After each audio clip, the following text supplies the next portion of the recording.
1절부터 7절까지만 같이 읽겠습니다. 시작. 아브라함이 거기서 네게부 땅으로 옮겨가 가데스와 술 사이 그랄에 거류하며 그의 아내 사라를 자기 누이라 하였으므로 그랄 왕 아비멜렉이 사람을 보내어 사라를 데려갔더니 그 밤에 하나님이 아비멜렉에게 현몽하시고 그에게 이르시되 네가 데려간 이 여인으로 말미암아 네가 죽으리니 그는 남편이 있는 여자임이라. 아비멜렉이 그 여인을 가까이 하지 아니하였으므로 그가 대답하되 주여 주께서 의로운 백성도 멸하시나이까. 그가 나에게 이는 내 누이라고 하지 아니하였나이까. 그 여인도 그는 내 오라비라 하였사오니 나는 온전한 마음과 깨끗한 손으로 이렇게 하였나이다. 하나님이 꿈에 또 그에게 이르시되 네가 온전한 마음으로 이렇게 한 줄을 나도 알았으므로 너를 막아 내게 범죄하지 아니하게 하였나니 여인에게 가까이 하지 못하게 함이 이 때문이라. 이제 그 사람의 아내를 돌려보내라. 그는 선지자라. 그가 너를 위하여 기도하리니 네가 살려니와 네가 돌려보내지 아니하면 너와 네게 속한 자가 다 반드시 죽을 줄 알지니라.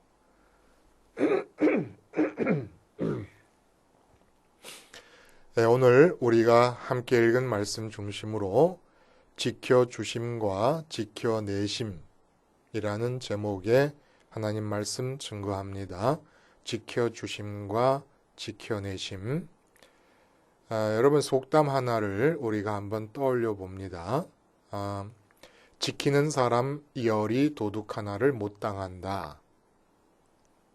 이 속담에 근거해서 우리가 말을 하자면은 지켜주는 것과 지켜내는 것이 어떤 차이가 있는 것인가를 명확히 알 수가 있을 것이에요. 가족들이 힘을 합쳐서 도둑을 막아냈습니다. 그러면 지켜낸 것이지요.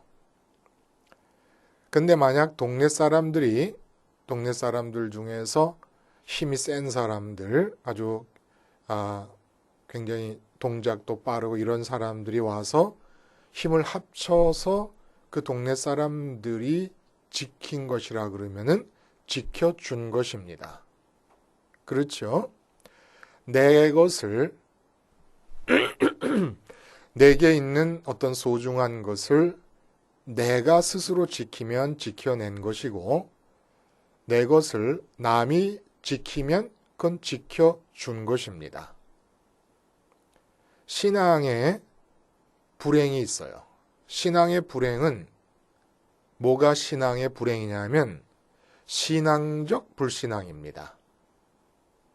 이 말을 다시 말하면은 나는 신앙을 한다고 확신하고 있어요. 근데 전혀 기독교에서 말하는 신앙이 아닌 경우가 발생한다는 겁니다. 이게 바로 신앙적 불행이에요. 또 신앙적 불신앙이고. 그러면 나는 믿는다고 생각하고 있는데 실은 전혀 기독교 신앙이 아닌 이러한 영적 불행이 왜 생기느냐? 아주 중요한 이유 중에 하나로서 하나님이 지켜주심과 하나님이 지켜내심에 대한 이 명확한 구분이 없는 데서부터 시작이 됩니다. 뭐가? 신앙적 불신앙이. 나는 신앙한다고 생각하고 있는데 실은 믿는 게 아닌 그런 경우가. 그래서 그 신앙적 불신앙의 상태에서 아브라함의 이야기를 볼 때 굉장히 오해가 많이 나타날 수밖에 없게 됩니다. 지난번에도 말씀드렸지만 믿음의 조상, 신앙의 조상이기 때문에 우리가 신앙한다고 하지만 잘못된 신앙을 갖고 있을 때는 이 신앙의 조상을 전혀 잘못 이해하게 되는 경우가 자꾸 계속해서 반복해서 생기는 거예요. 지금 창세기를 진행하고 있는 동안에 오늘 본문도 정말 사실은 이 본문에 대해서 오해가 참 이해같이 보일 수밖에 없어요. 상황이. 왜 그러냐면 오늘 본문이 이제 그 소돔과 고모라가 망한 이야기가 이제 끝이 나고 그리고 롯의 간략한 족보 이야기가 나옵니다. 롯의 자손들이 모압과 암몬으로 번져나가기 시작한다 라고 하는 얘기가 나온 뒤에 다시 아브라함의 이야기로 돌아와서 하는데, 아브라함이 이주를 하게 됩니다. 그 마물의 상수리나무 수풀에 거하던 그 시절을 이제 끝내고 조금 더 남쪽으로 내려와 가지고 나중에 블레셋이라고 부르는 그 지역 중에 그랄 왕이 다스리는 그랄이라고 하는 지역에 와서 머물게 되는데, 여기서도 24년 전에 그 버릇을 못 고치고 못 버리고 자기 아내 사라를 누이라고 말하고 다녀갖고 그 그랄 왕이 사라를 데려가는 일이 아내로 첩이죠. 그러니까 첩으로 데려가는 일이 발생하고 맙니다. 아니, 애굽에서 그런 일이 있었는데 또 반복할 일입니까, 이게? 이제 말 같지도 않은 이런 사건들이 또 일어나야 되겠습니까, 이거? 이게 도대체 웬일이냐, 이거예요. 그러니까 성경을 연구하시는 이 주석가들에게 분노의 불을 지펴버리는 겁니다. 이 아브라함의 행동이. 그러니까 주석가들이 뭐라고 얘기를 하시냐면 24년 전 애굽에서 바로에게 사라를 누이라고 해서 들여보냈던 그 잘못을 재현한 것으로서 세월이 흐르면서 24년이라는 세월이 흘렀으니까 세월이 흐르면서 영적인 경각심이 묻어졌고 흐려졌으며 실로 아내의 순결 따위는 아랑곳하지 않고 오직 자기의 유익만을 추구하는 비겁하고 이기적인 자아를 지니고 있었고, 이런 몹쓸 인격적인 속성은 아브람 때나 아브라함 때나 변한 것이 전혀 없고 어리석게도 인간적 술수를 써서 위기를 모면하려다가 자신과 아내, 더 나아가서는 하나님께 욕이 돌아가게 했던 파렴치한의 모습이었다. 이제 제가 대충 한번 기록을 해본 거예요. 주석하시는 분들이 아브라함에 대해서 이 사건과 연관지어서 평해 놓은 것을. 얘기를 듣다 보면 우리가 다 비참해져요. 우리 조상인 아브라함이 이런 파렴치한이었구나. 비겁하고 치사하고 구차하게 목숨을 유지하겠다고 인간적인 술수를 쓰다가 자기와 아내가 공경에 빠졌을 뿐만 아니라 하나님에게도 욕이 돌아가게 하고, 아니 못난 인간 중에 이렇게 못난 인간이 있겠습니까? 이 주석가들의 말대로라면은. 근데 이런 주석가들의 어떤 신앙적 인격에 초점을 맞춘 이런 게 아니더라도 경륜적 차원에서 보더라도 의문점은 있어요. 뭐가 의문점이냐? 도저히 이해가 안 가는 것은 바로 앞에 어떤 일이 있었습니까? 소돔과 고모라 망하기 직전에 두 차례에 걸쳐서 하나님께서 찾아오셔가지고 1년 뒤에 사라가 너에게 아들을 낳아줄 거라는 약속을 2번 확인을 해주십니다. 그러니까 내년에는 아들을 낳을 거예요. 근데 지금 아비멜렉에게 사라를 들여보낼 수 있는 상황입니까? 하나님께서 2번이나 아들을 낳게 될 거라고, 사라가 너에게 아들을 낳게 될 거라고 약속을 해주셨는데 그 직후에 지금 이사를 해가지고 사라를 아비멜렉 왕에게 누이라고 속여가지고 다시 들어가도록 이렇게 만들어야 되는 것이 이게 이해가 갑니까? 난 정말로 이 점에 있어서는 아브라함이 뭐 비겁하다, 뭐 파렴치한이다, 자기 목숨만을 위하는 이기주의자다, 뭐 이런 얘기는 그럴까라고 의문이 가지만 경륜적 차원에서 하나님의 구원의 역사를 이끌어 가시는 그런 맥락에서 볼 때 지금 내년이면 이삭이 태어나야 되는 상황에서 아비멜렉에게 들여보내서 아비멜렉과 사라가 동침을 하게 되면 뭐 어떡하자는 얘기입니까 이거? 에? 그리고 또 하나 의문점은 아비멜렉에 대해서도 난 의문이 가요. 그 사람의 여자 취향에 대해서. 지금 사라가 경수가 끊어진 90살 된 할머니입니다. 왕인데, 조그만 나라의 왕이라도 왕인데, 아니 그 나라에 사람만한 여자가 없겠습니까? 자기의 왕권을 가지고 첩을 얻고 싶었으면은 다른 여자가 세고 셌을 텐데, 이쁘고 괜찮은 여자가, 아니 왜 남의 이 떠돌이 가정에 있는 암만 누이라고 그래도 90살 된 사례를 왜 데려갈까? 난 그 이해가 안 가요. 그러니까 어떤 학자는 정략적인 결혼이 아니었겠느냐. 근데 이것도 의문이 가는 것은 아브라함이 비록 부호긴 했지만 좀 재산이 있긴 했지만 그랄 왕이 한 나라의 왕이 그리고 비록 작은 나라라고 하더라도 정치적으로 이해관계를 따져서 정략 결혼을 해야 될 정도로 대단한 상대가 아니었습니다. 그리고 정략적인 어떤 연합을 모색하더라도 좀 그 집안에 있는 그럴듯한 여자를 찾아야지 차라리 하가를 찾아야지 이게 사라가 이게 뭡니까? 예? 하가를 데려갔으면 데려가야지. 그러니까 사람들이 말해요. 아브라함은 모자라지만 하나님께서 무조건적으로 사랑과 은혜를 베푸신 것 아니겠느냐. 그래서 믿음의 조상이 되었다. 이게 믿음의 조상입니까? 그러면은 하나님의 무조건적인 사랑과 은혜를 드러낸 그런 죄악된 모습의 조상이지 무슨 믿음의 조상이겠습니까? 아니에요. 하나님은 무조건적으로 사랑과 은혜를 베푸시지 맞아요. 베푸십니다. 어떤 면에서 선택하신다는 면에서 무슨 뭘 보고 선택하신 게 아니니까. 그러나 이미 당신을 계시하시고 인격적인 관계에 돌입한 상태에서는 무조건적일 수가 없죠. 모든 행동과 말을 다 지켜보고 계시고 잘못된 것은 이탈되는 것, 하나님과의 관계를 맺는 자로서 하지 말아야 될 짓에 대해서는 지적을 하시고 그러면 그 관계를 맺는 사람은 그 자기의 잘못을 인정하고 회개할 때 하나님은 무조건적으로 용서를 하십니다. 또 은혜를 베푸십니다. 그러나 잘못과 하나님에 대한 불신앙이 보일 때 그걸 무조건적으로 덮어주시면서 가시는 분은 아니지. 그러신 분이라 그러면 예수님께서 오셔가지고 십자가에 매달리셔서 내 죄를 위해서 그렇게 고난을 받으실 필요도 없지요. 분명히 짚고 넘어가시는 분입니다. 근데 본문만을 보면은 아비멜렉과의 관계에서 아브라함이 취한 행동에는 마치 하나님 입장에서는 한치의 오차도 없이 정답대로만 움직였다는 듯이 그렇게 아브라함을 이끌어 가십니다. 또 아비멜렉을 그냥 완전히 아비멜렉이 그냥 깜짝 놀랄 정도로 혼비백산하게 만드셔가지고 꿈에서 나타나가 너 다 죽는다. 그리고 사라를 데려왔을 때부터 아비멜렉의 신체상에 문제가 생겨버렸습니다. 사라와 동침을 할 수 없을 정도로. 그리고 그 집안에 있는 모든 여자들의 태를 다 닫아버리셨습니다.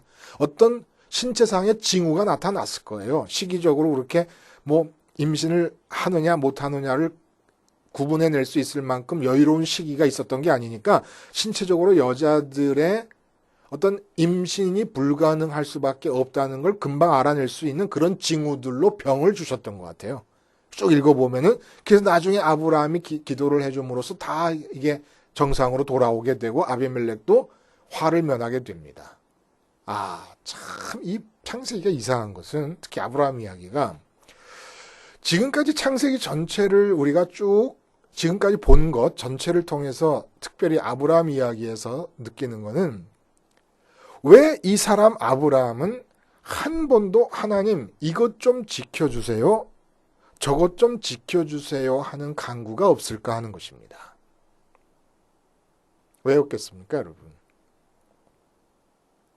이런 지켜주세요라고 하는 간구는 반드시 이 땅 위에서 마음 안에 내가 소중하게 생각해서 사랑하면서 내 마음 안에 들여놓은 것이 있을 때만 가능합니다. 하나님 사업을 지켜주세요. 사업이 소중하니까 마음에 들여놨어요. 하나님 내 자식들을 지켜주시고 우리 가정을 지켜주세요. 소중하니까 마음에 들여놨기 때문에. 하나님 우리 나라를 지켜주세요. 나라가 마음 안에 들어와 있기 때문에. 소중해서. 근데 이건 믿음이 아니라는 거예요. 여러분 이거 우리 분명히 해야 돼요. 지켜주세요. 이 기도가 신앙에서는 나올 수가 없는 겁니다. 왜냐하면 기독교 신앙이라는 건 뭐냐면 마음을 하나님께 드리는 겁니다. 마음을 하나님께 드린다는 거는 거꾸로 방향을 설정하면은 하나님께서만 내 마음 안에 들어와 계시는 상태가 신앙입니다. 근데 그거는 한 번 들어오신 상태에서 고정된 게 아니에요. 기계적으로 이루어지는 게 아닙니다. 기계적으로 이루어진 건 한 번 되면 그냥 그렇게 장치를 만들어 놓으면 계속 유지되겠지만은 인격적인 사건이고 사람은 눈과 귀와 코와 입과 이 모든 오감각을 통해서 이 세상을 살고 있기 때문에 계속 대상을 만나서 살지 않습니까? 그러니까 마음에 계속해서 다른 것들이 침범해 들어오려고 하고 있습니다. 그래서 마음에 들어와서 하나님을 몰아내고 돈이 들어오면 그 다음에 어떻게 되냐? 돈을 지켜주세요. 이렇게 기도가 나온다는 거예요. 근데 이미 마음 안에 하나님만 계시는 상태가 끝나버리면 신앙은 끝난 겁니다. 그러니까 이 땅의 것들을 향하여 지켜주세요라고 하는 기도는 신앙의 기도가 아니라는 거예요. 우리가 지켜주세요라고 할 수 있는 기도는 오직 유일한 것 딱 하나 있습니다. 뭐냐? 우리 마음을 하나님만을 향하도록 지켜주세요. 우리 마음이 하나님만을 향하기 위해서 이 세상 것들은 무엇을 대하더라도 자식이든 부모든 아내든 남편이든 사업이든 그것이 뭐 내 인생의 꿈이든 어떤 것도 내 마음에 들어오지 못하도록 내가 마음으로 그걸 붙잡지 않도록 내 마음을 지켜주셔서 십자가에 매달아 주세요. 십자가에서 내 마음이 내려오지 않도록 지켜주세요. 이 지켜주세요 말고는 다른 지켜주세요는 다 불신앙의 기도라는 겁니다. 그럼 오늘 아브라함의 이 본문은 바로 그런 맥락에서 이해하는 거예요. 왜냐하면 애굽에 24년 전에 바로왕 앞에서 바로를 대면하게 될 것을 예상해서 즉흥적으로 사라를 누이로 하자고 아이디어를 낸 게 아니고 또 24년 동안 그 사건 이후 24년 동안 까마득하게 잊고 있다가 그랄 왕 앞에 서게 되 그랄 왕이 다스리는 땅에 살게 되면서 사라를 누이라고 하겠다는 아이디어를 다시 기억해내서 한 게 아니라 오늘 본문 13절에 보면은 갈대아 우르에서 하나님께서 아브라함에게 떠나라 하실 그 시점부터 떠나기 전에 떠나려는 행동을 하기 전에 사라에게 말을 한 겁니다. 이제 하나님께서 나를 떠나라 하신다. 내가 떠날 거다. 떠나면 이방인들의 세계로 들어가게 되고 각 곳마다 이방인들의 왕들이 있는데 그들은 하나님을 두려워하는 자들이 아니다. 그러니까 당신이 이쁘니까 당신을 보면은 누구든지 당신을 탐내서 나를 죽이고 당신을 뺏어갈 것이다. 그러니 어떻게 하면 좋으냐. 그러니까 사라가 가지 맙시다 그랬을지도 몰라요. 우리가 그러면 왜 떠나느냐. 이곳을. 그래도 하나님께서 가라 하시니 갈 수밖에 없다. 그럼 어떻게 하면 좋으냐. 사라가 하도 걱정을 하니까 우리 남편이 나 때문에 죽겠구나. 우리 남편은 하나님을 버릴 수가 없는 남편이고 하나님 말씀 듣자면은 갈 거고 떠나면은 이방인들이 나를 뺏기 위해서 남편을 죽일 텐데 근심하니까 아브라함이 사라에게 말해준 거죠. 누이 동생이라 그러자. 그러니까 이 사건 전체가 말해주는 건 뭐냐면은 아브라함은 떠날 때부터 하나님의 명령을 받고 떠나려 할 때 왜 하나님의 명령을 받고 떠납니까? 사라보다 하나님이 좋아서. 영광의 하나님이 나타났다고 스테반 집사님이 그러셨다 그랬잖아요. 그 뜻이 뭐라고요? 하나님께서 이미 사라를 제껴버리고 아브라함의 마음에서 1등한 겁니다. 근데 이 1등 하나님의 자리가 저절로 유지되는 게 아니에요. 그래서 아브라함이 한 게 뭐냐면 끊임없이 제단을 쌓습니다. 제단을 쌓는다는 것은 다른 대상들의 이 지구 위, 이 땅 위에 있는 다른 대상들의 마음이 뺏기는 것들에 대해서 끊임없이 죽어가는 거예요. 그럼으로써 하나님이 내 마음에서 1등 되시도록 자리를 유지해 나가는 겁니다. 그러니까 오늘 똑같은 사건이 일어난 이유는 뭐냐면은 유지되었다는 겁니다. 한마디로 하나님의 맨몸 프로젝트를 자발적으로 유지하고 있었다는 거예요. 24년 동안 변함없이 아무 탈이 없었던 그 시기에서도 아브라함은 끊임없이 아내 사례를 마음 밖으로 내놓고 있었다는 겁니다. 그래서 이렇게 한 결과 어떻게 됩니까?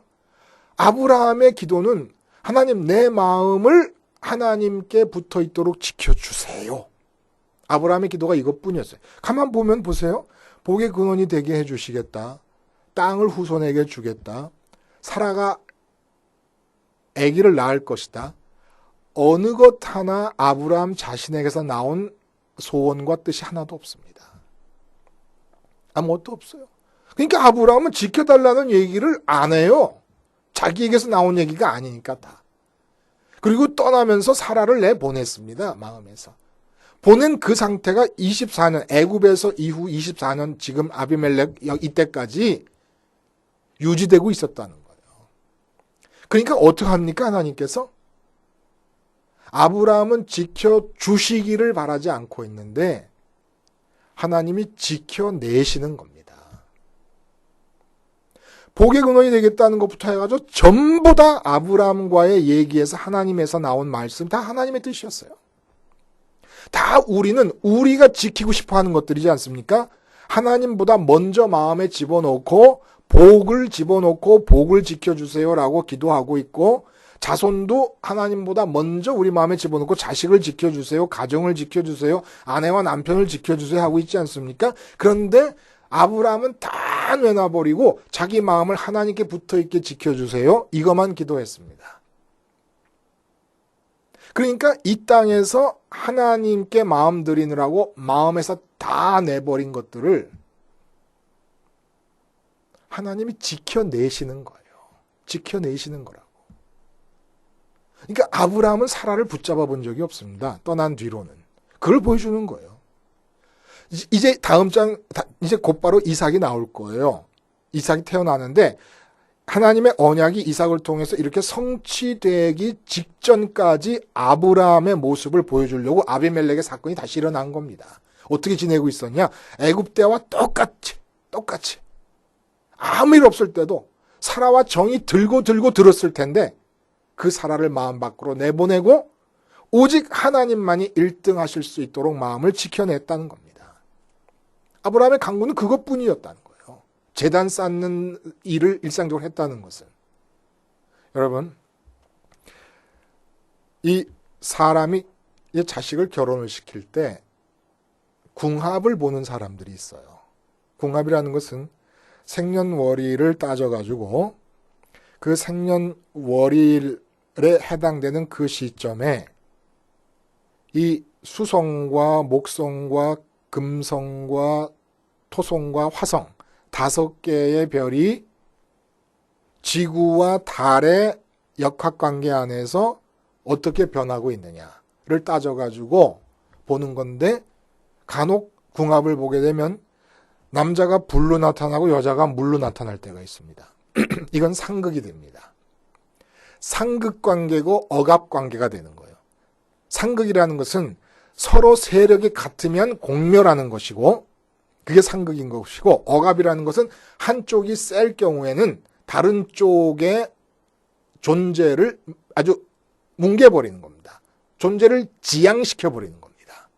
그러니까 남편이 세가지고 막 구박을 해갖고 여자가 그야말로 자기 주장 자체가 아예 없는 그런 상태로 부부관계를 갖든지 여자가 세가지고 남자가 질질 끌려가든지 아니면 둘이 공멸해서 결국은 이혼을 하든지 파탄이 되든지 이런다 이 얘기입니다. 궁합에서. 근데 이 기독교적으로 보면 불과 물처럼 좋은 부부가 없어요. 왜 그러냐? 불과 물이 중간에 냄비가 끼게 되면 이상한 현상이 벌어집니다. 불이 물에 직접 닿으면 안 돼요. 불도 물에 직접 닿으면 큰일 납니다. 둘 다 죽어요. 아니면은 뭐 소방관이 화재를 끌 때 물이 세면은 불이 빨리 꺼지고 거꾸로 또 불이 너무 세가지고 물이 없어지면 점점 이 지구가 사막화된다 그러잖아요. 사막화 현상이 일어나고 그렇게 되는 거 아닙니까? 근데 중간에 냄비가 들어있으면은 어떤 일이 벌어지냐? 냄비가 물을 끼어안고 있잖아요. 그러니까 물이 닿는 것은 냄비입니다. 근데 밑에서 불이 올라오잖아요. 냄비가 불까지 밑으로 받아들입니다. 물을 끼어안고 불을 받아들이면 끼어안고 있는 물 속으로 불이 들어갑니다. 그 현상이 뭐로 나타납니까? 물이 끓는다는 현상으로 나타나는 거예요. 물이 끓는다는 것은 물이 불을 받아들여서 연합할 수 있게 됐다는 거예요. 그거 이상하지요? 둘이 직접 닿으면은 둘 다 공멸하는데 물과 불이 같이 죽어버리는데 냄비가 끼게 되면은 물 속에 물이 들어가서 물이 끓는 현상이래. 그 냄비 역할을 하나님이 해주신다는 거예요. 그러니까 아브라함이 안 것은 뭐냐 하면은 아내와의 관계에서 내가 아내에게 직접 손을 대면 아내도 죽고 나도 죽는다는 걸 아브라함은 안 겁니다. 아브라함이 파렴치한이거나 비겁 이게 아니에요. 신앙의 논리를 알고 아주 경제적으로 대처를 하는 겁니다. 물과 불의 관계는 남편과 아내의 관계뿐만이 아니에요. 우리가 제3의 동성애라고 그랬지 않습니까? 피조성을 지닌 존재로서의 인간이 이 땅 위에서 다른 피조성의 존재, 그것이 사람이든 아내든 자식이든 아니면 돈이든 무슨 지위든 아니면 뭐 예술이든 뭐 취미든 어떤 것이든지 그걸 마음에 집어넣게 되잖아요. 그럼 물과 불이 직접 닿는 것처럼 공멸의 길을 걷습니다. 그러니까 우리 인격적인 존재인 피조성을 가진 우리 인간이 이 땅 위에서 다른 피조성을 관계하는 방법은 한 가지밖에 없어요. 냄비이신 하나님께 집중하는 겁니다. 냄비이신 하나님께 집중하면 하나님께서 지켜내십니다. 그러니까 나와 관계 안에 있는 모든 사람과 대상들, 그건 뭐 회사일 수도 있고 아니면 내 돈인 거내 재산일 수도 있고 내 명예일 수도 있고 그런 것들이 있지 않습니까? 피조의 세계에서 나와 관계 안에 있는 것들. 근데 그게 내가 마음을 하나님께 드림으로써 내가 케어하지 못하는 것들을 하나님이 지켜내신다는 이야기를 하고 계시는 것이고, 하나님이 지켜내실 수 있는 상황이 아브라함의 이 사라에 대한 마음이라 이겁니다. 누이라고 해서 속여가지고 내가 살아나겠다고 표현을 하는 그 이면에는 아브라함 마음속에 하나님이 일단 내 삶에 개입하셨고 하나님과 내가 관계를 맺기 시작했으면 더 이상 나는 사라에게 직접 닿으면 나도 죽고 사라도 죽는다는 걸 아는 것이고, 그래서 전적으로 냄비에게 불이 닿는 것처럼 하나님에게만 마음이 닿는 것이고, 사라도 이 아브라함의 말을 이해하고 시킨 대로 하는 겁니다. 들어가라 그럴 때 아니 나는 내년에 이삭을 낳아야 되는데 당신의 씨를 받아야 되는데 그럴 수 없어. 당신이나 불신앙적으로 나를 들어가라 그러지만 나는 하나님에 대한 신앙을 지켜야 되니까 난 못 들어간다. 이런 게 아니에요. 둘 다 닿지 않습니다. 둘 다 하나님께만 집중합니다.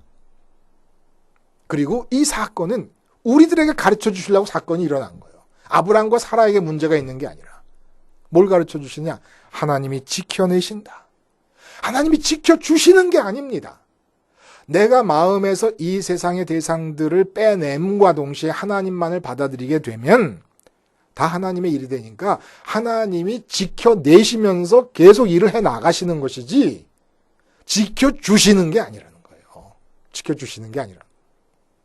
내게서 하나님이 지켜주시기를 우리가 바랄 수 있는 것은 내 마음이 하나님께 붙어있는 것, 그러기 위해서 그리스도 십자가에 붙어있는 것, 이것만 지켜주시기를 바랄 수 있을 뿐이고 나머지 그것만 이루어져서 하나님이 내 마음에서 1등 되고 하나님이 나의 기업이 되면 그 다음은 하나님이 지켜내시는 겁니다.